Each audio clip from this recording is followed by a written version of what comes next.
Claro, claro. E aí, como trabalhar essa questão, que a pessoa vai ter insônia, um perdeu o emprego, o outro não perdeu, o outro subiu de cargo, começa a dar carteirada. São várias coisas aí importantes. O que eu recomendo para vocês é, toda vez que o freio de mão estiver puxado e a pessoa não estiver evoluindo, trabalha mais a intenção positiva. Né? Faça trabalhos mais específicos sobre a intenção positiva e inclui isso nas induções hipnóticas, inclui isso nos trabalhos, no coaching, na hipnoterapia, na terapia, né? Porque tem que desamarrar. Porque se você só ajuda a pessoa a pensar no que ela quer, mas não trabalha a intenção positiva, o valor que ela está tentando preservar, e às vezes ela nem sabe disso, ela corre o risco de começar a melhorar e aí se sabotar. De começar a ir adiante, aí sabota o processo, não sabe por quê. Por quê? Porque ela está com o termostato ligado. Se eu ponho aqui 19 graus, vai fazer 19 graus. Aí vai esfriar um pouquinho, crescer um pouquinho, mas no fundo vai voltar para 19 graus. Então, enquanto alguém não muda o termostato, continua voltando para o mesmo lugar. A pessoa volta para o mesmo lugar. E essa consciência eu acho que é muito importante. Então, o lobo frontal ajuda a desconectar 3 elementos: o corpo, o meio ambiente e o tempo, que são os 3 focos principais de alguém no modo de sobrevivência. Lembra que eu falei das reações do modo de sobrevivência? São aquelas onde a pessoa ela foge, ela agride, luta, né? Ou então ela paralisa, que é aquilo que eu falei da coisa paralisante, que ela não vai a lugar nenhum. Essas são as reações básicas do modo de sobrevivência. As pessoas falam geralmente lutar ou fugir, mas tem o paralisar também. Né? Ou a pessoa luta, mas não é o lutar saudável para mudar. Ela briga, ela fica agressiva, ela começa a criar confusão, é ser agressiva, mas não está resolvendo nada. Ou então ela foge, ela nega, foge das coisas, ou então ela paralisa. E geralmente essa paralisação vem com somatizações, um monte de outros quadros de fobia e ansiedade, uma série de outras coisas assim, e ela não chega a lugar nenhum. Então, quando você trabalha o lobo frontal, começa a trabalhar com o futuro, fazer a pessoa caminhar na direção daquilo que ela quer, você começa a melhorar essa história e ir contra essa história da sobrevivência. E lembrando, gente, uma coisa assim, da minha experiência, que eu aprendi também assim, com várias pessoas, eu acho muito importante ir fazendo a pessoa caminhar. Né? Então ela não sabe como é que ela vai resolver esse problema o resto da vida. Vamos ter um plano para a semana que vem. Faça ela chegar na semana que vem.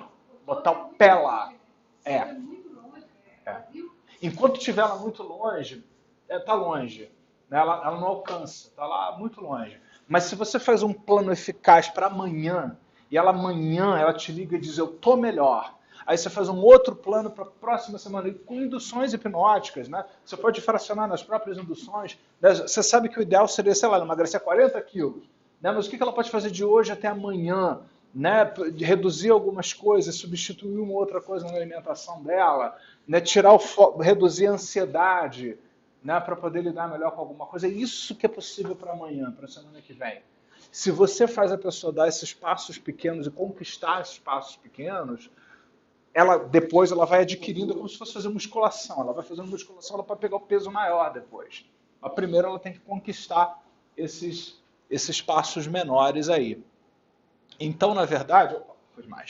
Então, na verdade, é isso aí. O lobo frontal, esses trabalhos todos com o lobo frontal, vão fazendo no ambiente a pessoa mudar, inclusive, a percepção do tempo, do corpo. Existe um círculo que você vai criando aí dentro, onde o tempo é extremamente relativo, né? Tanto que a pessoa, quando ela começa a imaginar que o futuro é agora, né? Já aconteceu, tanto que vocês vão ver no processo de hipnoterapia, sempre façam uma ponte ao futuro.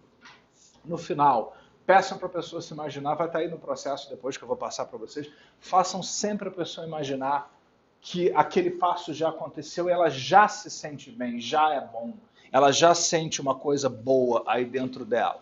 Então, na verdade, fazer o cliente experimentar o estado novo, acessar um novo estado, mexe em toda essa estrutura. Ele sente o que ele pensa o que ele sente, isso traz um resultado favorável.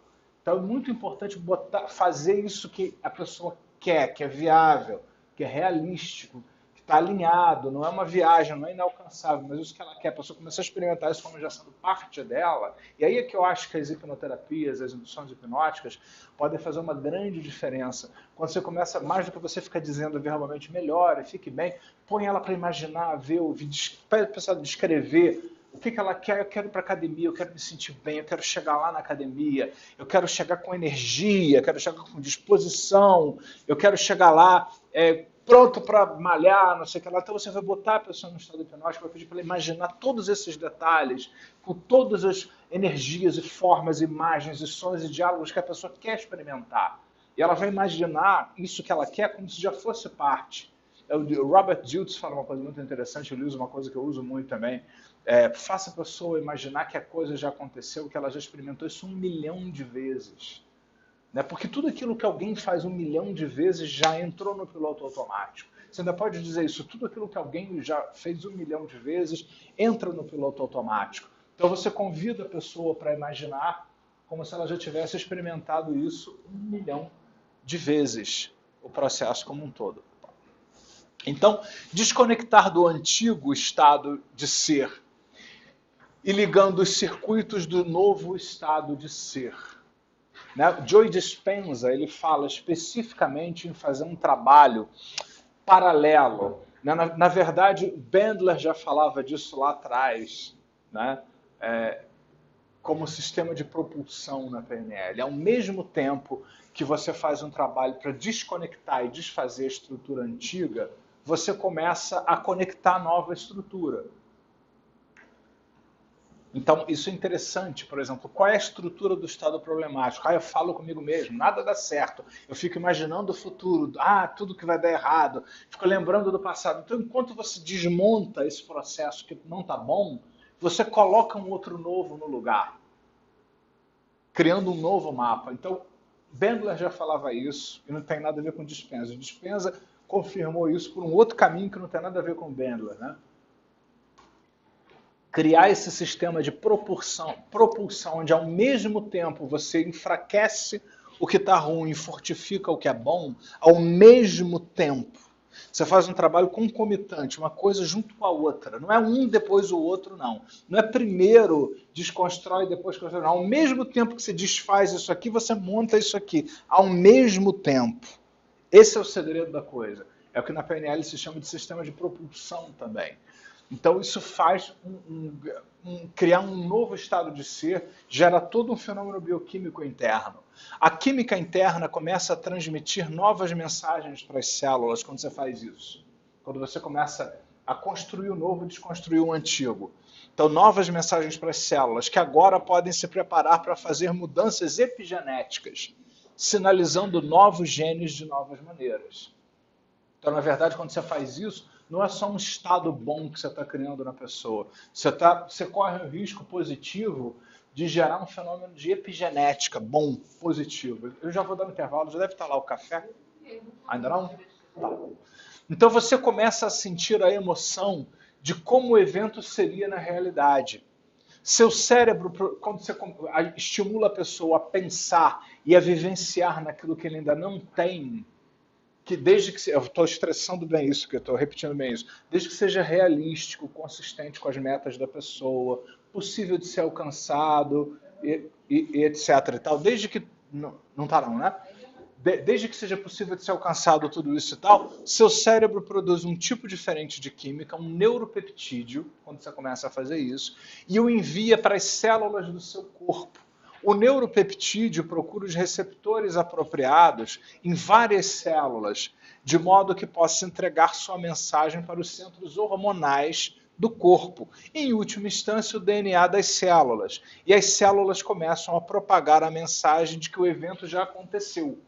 Né? Então, quando você começa, antes do evento acontecer, fazer o cliente imaginar que já aconteceu e que ele já experimentou 1 milhão de vezes e que é ótimo, acontece tudo isso que eu falei aqui. O cérebro produz uma bioquímica, um neuropeptídeo que envia para as células do seu corpo. O neuropeptídeo procura receptores apropriados em várias células, de modo que possa entregar sua mensagem para os centros hormonais e, em última instância, chega lá no DNA das células e começam a propagar, opa, já aconteceu, e aí a coisa começa a virar realidade. Isso também é válido para as coisas negativas.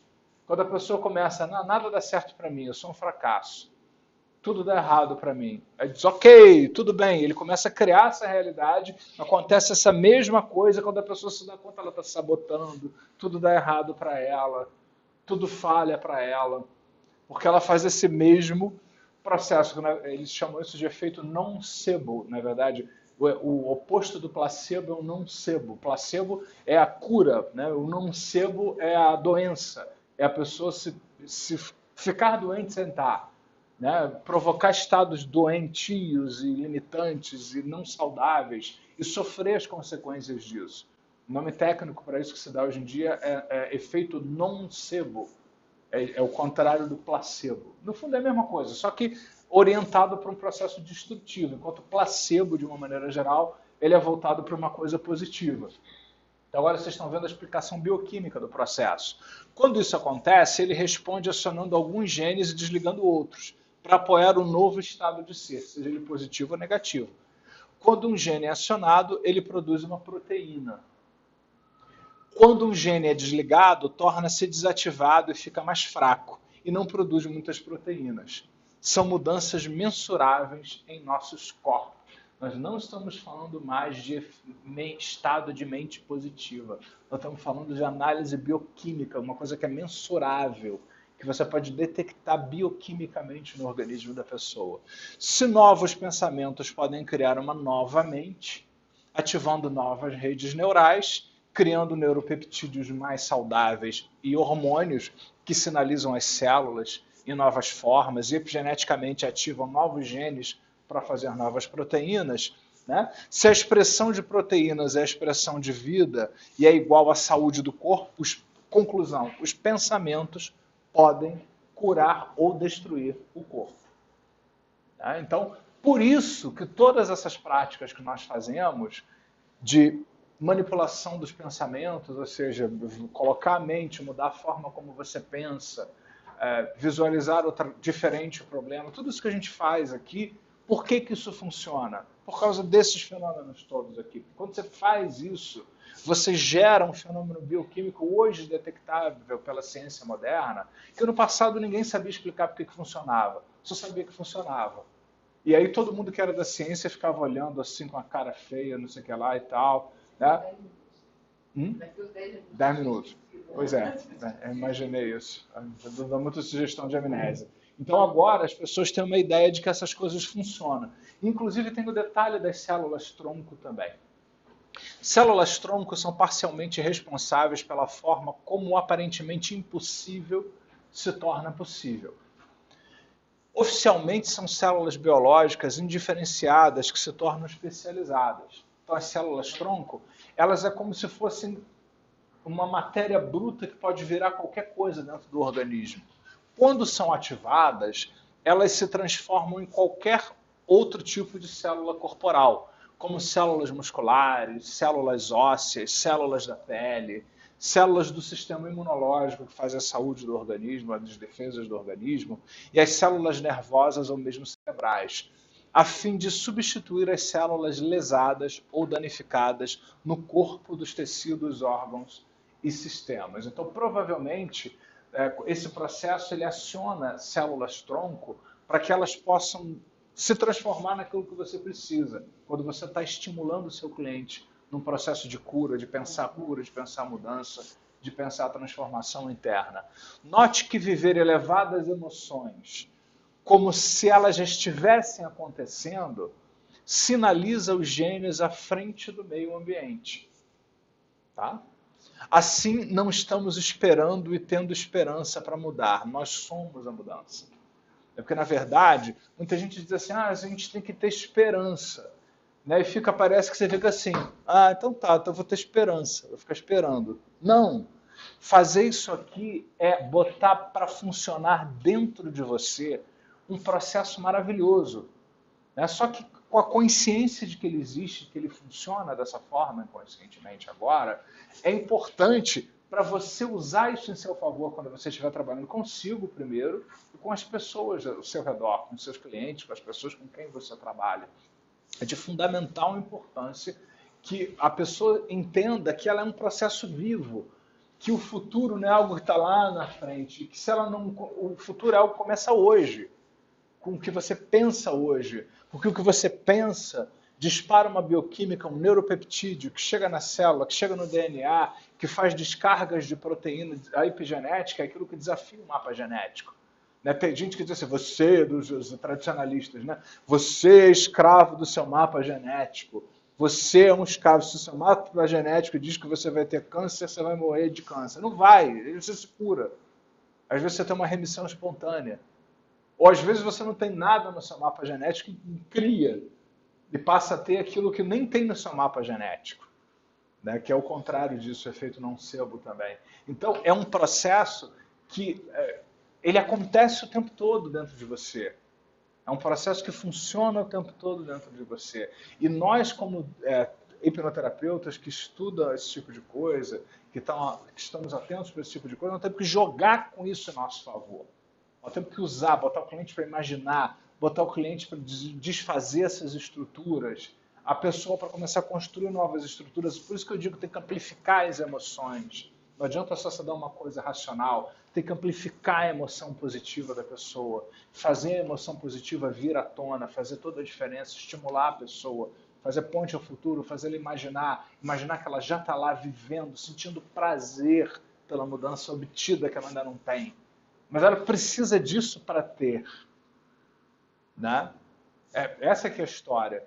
Ela precisa disso para ter. Por isso que eu digo, quando você amarra o que você quer com os valores, que são as coisas importantes na vida da pessoa, que é o que a gente faz no coaching, né? A pessoa ela se sente motivada.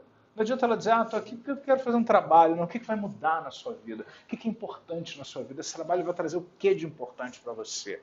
E incluir isso nas suas induções também. Na hora que você estiver fazendo a ponte ao futuro, não só aquela queixa imediata ela vai estar sendo trabalhada, mas eu, se fosse vocês, eu incluía também os grandes valores sendo atendidos. As grandes coisas importantes da vida da pessoa. Por exemplo, como se vocês falarem de uma pessoa que fez coisa bariátrica, né? Então, eu quero fazer um trabalho, quero emagrecer e coisa e tal. Então, não só ela vai se imaginar indo para a academia, comendo melhor e tal, como ela vai se sentir em contato com os grandes valores importantes da vida dela. Com senso de valor, de bem-estar, de sentir-se muito bem, e tudo aquilo que é muito importante. Uma das primeiras coisas que vocês precisam trabalhar com os clientes, nas primeiras sessões, é o que é importante na sua vida. O que você quer na sua vida? Quais são as coisas extremamente importantes na sua vida? Isso vai ser a grande cenourinha que você vai botar lá para a pessoa ir atrás daquilo o tempo todo. Os vários trabalhos pontuais que você vai fazendo com seu cliente aqui, ali, acolá, eles têm que juntos fazer a pessoa perceber que as tais das coisas importantes, os grandes valores importantes, vão sendo atingidos. Que a pessoa está chegando lá, ela está se encaminhando para lá. Então, isso é uma coisa de extrema importância, você fazer o tempo todo está conectando a pessoa com os valores dela. Porque senão o trabalho fica vazio, senão o trabalho fica insosso. Ele fica aquela coisa, a pessoa, fazer, né? Não, ela tem que estar conectada com os valores dela. E trabalhar a intenção positiva. Porque estão vendo? Enquanto você... Isso é um sistema de propulsão também. Vamos pensar, a intenção positiva está fazendo você estar conectado com um certo tipo de valor. Então não adianta só você querer conectar com outros valores. Você tem que desconstruir a forma como a pessoa se relaciona com esse valor aqui, que está fazendo ela repetir o problema, se sabotar, refazer isso aqui para ficar mais harmônico, ao mesmo tempo em que você faz ela se conectar com outros valores, com outras coisas que são importantes. É uma outra forma de fazer o sistema de propulsão. Que viagem, né?